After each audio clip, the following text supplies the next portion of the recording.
Hi there. In this video, we're going to do our first Vue app, Hello World. It's a kind of tradition, right? So let's get started.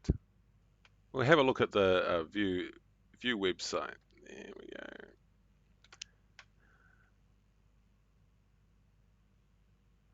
So I have a bit about the installation here, yada yada yada. Um, like any of these kind of tools, you can include them in the very small sense directly from a website like jQuery, that kind of thing. We're not doing that. We're wanting to make a single page web app. So, you can get it directly off a CDN, that kind of thing. Now, NPM is much more interesting. So this is the recommended installation method when building large-scale applications with Vue. This sounds much more like us, right? Large-scale applications with Vue, woohoo. Um, and it pairs nicely with module bundlers such as Webpack. So we're using Webpack as well, right? So that's how you do that. But then they go on to say CLI. So Vue provides an official CLI, command line interface for quickly scaffolding ambitious single page applications. Yay, this sounds like us again. Batteries included, that means it's opinionated. It provides a build setup for a modern front end workflow that works, which is fantastic. So you don't have to reinvent everything from scratch. You can just start with something that works, right? And it takes only a few minutes to get up and running with hot reload, lint on save, and production ready builds. Woohoo! Sounds good to me. Right, so that's what we're going to do. Read the warning. They say read the Vue CLI docs for more details. Yep, that sounds like the manual. We're probably just going to go ahead and skip that.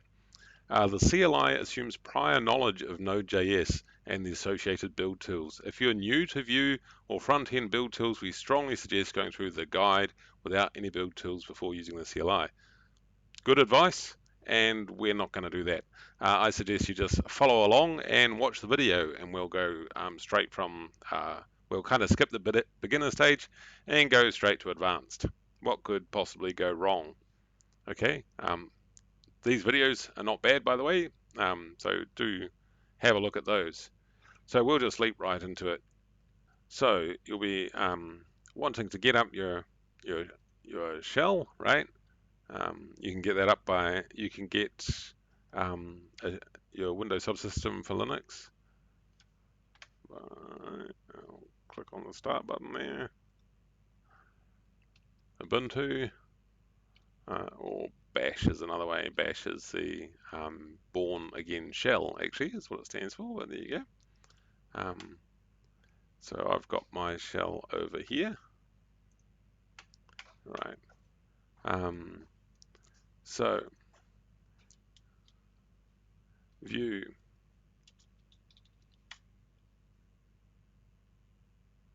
So try that, see if you've got it. If you don't have it, you can get it by going npm install at Vue CLI.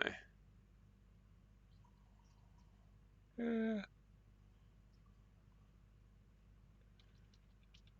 I've lost my cursor.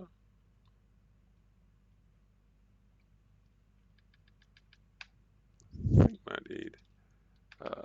At Vue CLI, there we go, something like that. Anyway, that'll go through and install a whole heap. I won't bother.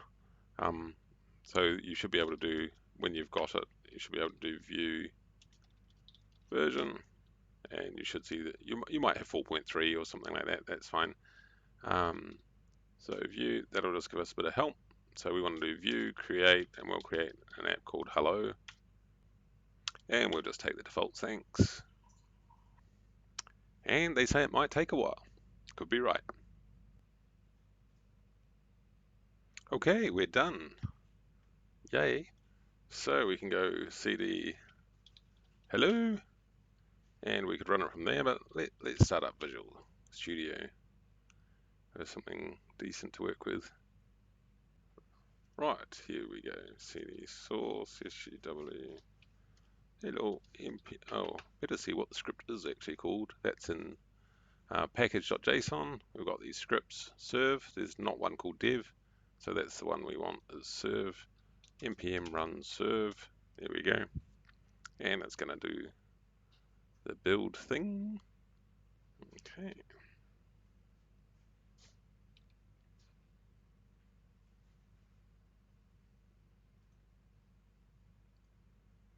Where did it start?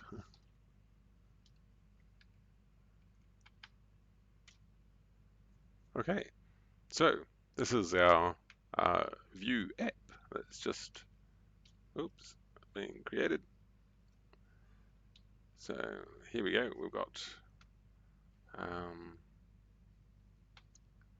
so one thing that I think it's important to remember here is, you might be used to creating your own applications in like C# or something like that, and you'll be familiar with main as the entry point. Well, you're not writing the application here. The application is the browser. And so because the browser is flexible, they've created these things called hooks and an application programming interface that you can use JavaScript to call the application programming interface, and these hooks or events call your code, right? So a common place to start is on load. And so when we see this thing like main here, is it's not the main entry point for the whole application. The browser's already started, your content is loaded. Now it's saying, what do you want to do? And so this mounts a Vue app, which has all sorts of hooks into the domain object model, right? So that it can interact with the DOM. You can read more about that on their website. So we have this like public section here, and here's the index.html, which is used as the source when it's building. And we see this thing called app. So what's happening is it's this Vue instance is mounted in the space in index.html named app, right? Um, Other than that, it's all injected. We can just leave that alone. That's what the build system's going to do for us. And now we'll just get back to exploring. So what does Vue actually do for us? So Vue has this, we did see actually in main, it says import app from app.vue, and we're going to render our app. Okay, so app is over here. So let's go have a look at that. And it in turn imports Hello World, right? And Hello World is a component, it would seem, and it has this property that it says, welcome to your Vue something. So, um,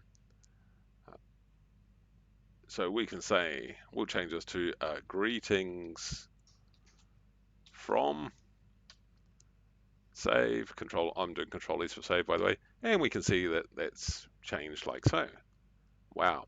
Okay, let's go have a look at Hello World and see what we can do. So that's under components here. Hello World. Right, I'm just gonna give myself a bit more space. Right. So again, as I've said before, there's this template section. You should be used to that. The script section for code and the style section as well, right? And obviously you're familiar now with the rebuilding and hot reloading, like so. So let's have a look at the guide.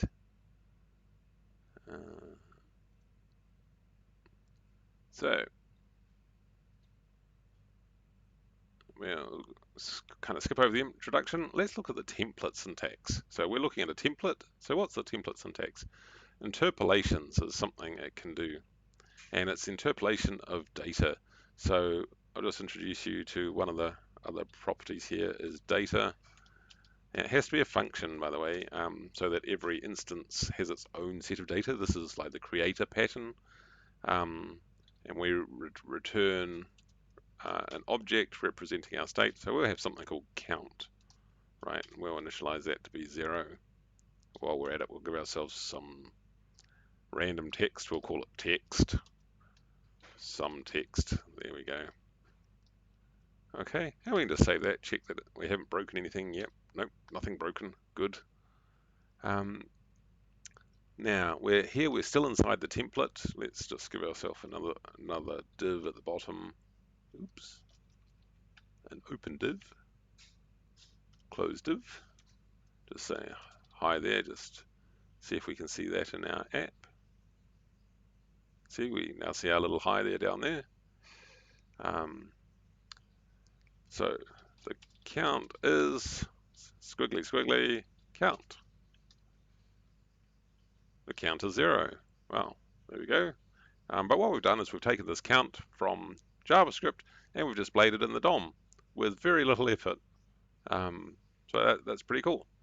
Okay, well let's do something with this, right? So we'll give ourselves a button, bump count, like so. Just save, see if we can see. There it is the bump count button.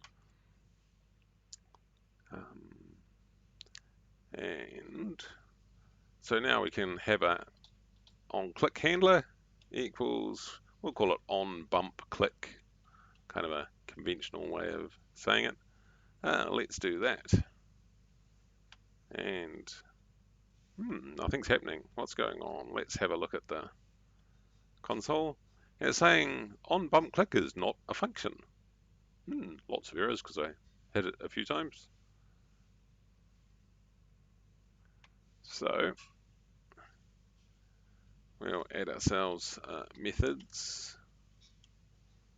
Oops, methods, an object on bump click, and it's a function, takes nothing, and we'll go console.log bump click. No, nothing rocket science there. And there we go, we can see we're getting bump click here. Okay, now let's just we'll just increment the count. Right, and we can see that the count is going up there every time we click, like so. We could put that at the end there if we want to see that in the log there, like so.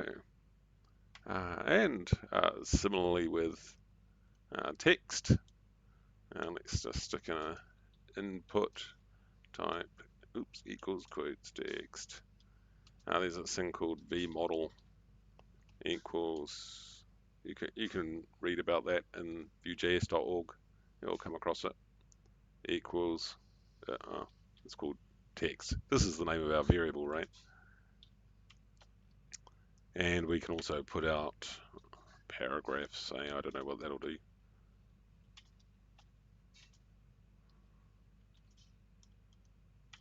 Whoops. B, like so. Some text. So you see it picked up our initial value. Test, text, something. And you can see that, you know, with the moustaches there, it's picking up our text in the variable. And say in our button handler, let's just console.log text this.text, just so you can see we can pick it up as a JavaScript variable, some text, like so, like so. That's pretty much the basics of Vue in a nutshell. You can do these interpolations and event handling. Obviously, there's a whole heap more event handlings. The two-way binding, we can set the variables, it updates the DOM, and we can update the DOM, and it updates the variables. This two-way binding, enormously powerful. And as you can see, it's all about composing components, right? So we could turn this little thing here into a little component all of its own. We've got this component here, which is named Hello World, right? And app uses Hello World. See, it puts it in here. This is it looks like HTML, but it's not. It's just it renders the component. And so you can imagine just incredibly complex systems of many nested components, but they all do the same kind of thing, where they have some sort of data object that represents their state.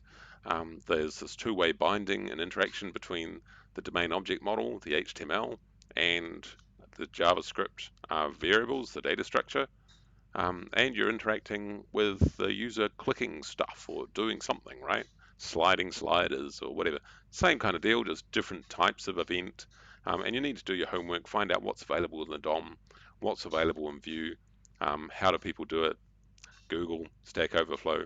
But pretty much, this is the basics of Vue, the nuts and bolts of it. There's more that can be seen in here. So, like, I'd encourage you to go and have a look at the